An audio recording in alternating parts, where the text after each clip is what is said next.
New কমার্সের funnel সেকশনে আপনি আপনার সকল ফানেল ম্যানেজ করতে পারবেন এবং এইটা কতগুলো পাবলিশ হয়েছে, কোনগুলো ড্রাফটে আছে, আপনি যদি কোনো কিছু ডিলিট করে থাকেন সেগুলো ট্র্যাশে থাকবে।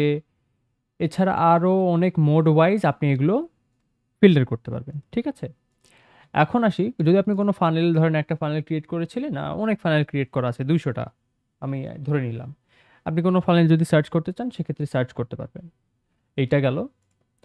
ডেট ওয়াইজ ফানেল ফিল্টার করতে পারবেন এবং এইখানে এই যে নিউ, এখানে ফানেল ক্রিয়েট করা আছে, ফানেল স্টেপস অর্থাৎ কোন জায়গা থেকে কোন জায়গায় যাবে, চেক আউট পেজ থেকে থ্যাংক ইউ পেজে যাবে। সো আপনি এভাবে ফানেল ক্রিয়েট করে রাখতে পারেন।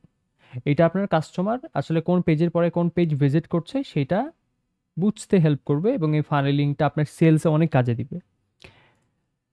সেকেন্ড হচ্ছে যে আপনি যদি নতুন ফানেল ক্রিয়েট করতে চান, ক্রিয়েট নিউ ফানেলে ক্লিক করবেন, ক্লিক করার পরে স্টার্ট ফ্রম স্ক্র্যাচ, ফানেলের নাম দিবেন।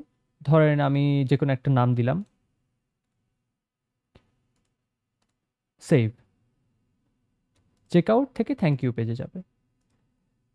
এই প্রোডাক্ট থাকবে, সেভ সেটিংস এবং থ্যাংক ইউ পেজে, এখানে যদিও ব্লাইন্ড দেখাচ্ছে বাট থ্যাংক ইউ পেজেও অনেক কিছু আসবে এবং আমি এটা পাবলিশ করে দিলাম। তাহলে এটা পাবলিশ হয়ে গেল, আবার চাইলে আনপাবলিশও করতে পারি। এই হয়ে গেল আমার হচ্ছে ফানেল। এই যে আমি যদি এটা চাই এখন ইনঅ্যাক্টিভও করে দিতে পারি বা আনপাবলিশও করে ফেলতে পারি।